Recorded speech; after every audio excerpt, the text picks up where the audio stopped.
Ukraine war, infection and hunger as hundreds hide in Mariupol cellar. Hundreds of people are crammed into the basement of a large public building in the besieged Ukrainian port city of Mariupol, but are running out of food, with many also in need of urgent medical help. Some have developed sepsis from shrapnel in the body, said Anastasia Ponomareva, a 39-year-old teacher who fled the city at the start of the war but was still in contact with friends there.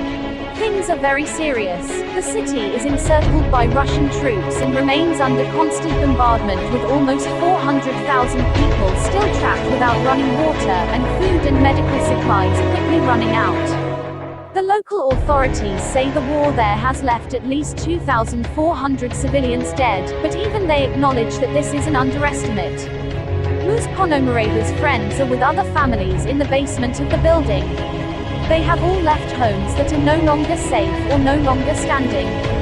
People who manage to hide in underground shelters basically live there permanently, Ms. Ponomareva said from the western city of Drohobych, where she was living. They practically cannot leave at all. Most of the day is spent hiding in the basement. From time to time they go upstairs for some sunlight, but rarely outside.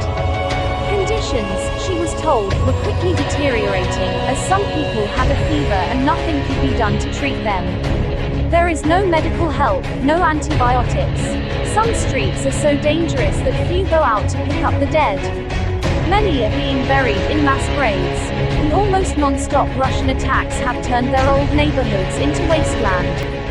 New drone footage pictured above showed the vast extent of the damage, with fire and smoke billowing out of apartment blocks and blackened streets in ruins. On the left bank, there's no residential building intact, it's all burned to the ground, Ms. Ponomareva said.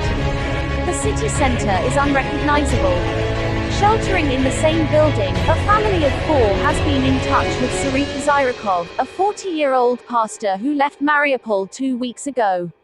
It's very crowded and there isn't enough food, Mr. Kadyrov, who is now in Lviv, said. People get ill because it's very cold and everyone is lying next to each other. The family are desperate to flee. On Tuesday, about 2,000 cars managed to exit Mariupol, the city council said, and 2,000 more were ready to leave. It was the second day that residents were allowed to leave. Previous evacuation attempts had failed, with Ukrainian authorities accusing Russia of attacking the city and even routes to be used by civilians, despite agreeing to ceasefires. But, again, no humanitarian aid was allowed into the city. Sergei Orlov, the deputy mayor of Mariupol, said things were getting more difficult by the hour. The situation is horrible, he said. There isn't enough food, water, medicine, insulin, baby food. Everyone has specific needs. According to Mr. Orlov, cars with supplies have been waiting for 4 days, but the Russians have not let it in. We get a lot of calls. For example, a mother who says, "I have a child in my hands, who is dying from hunger." Or we get a call, "Here's our address. We're blocked in the basement. What should we do?" Mr. Orlov said. Unfortunately, he said, "we can't do anything." Back in the basement, the family told Mr. Kadyrov they could hear the sound of explosions nearby, but that their building remained intact. There is one generator which they use to recharge their phones and, from time to time, they venture outside to make some calls.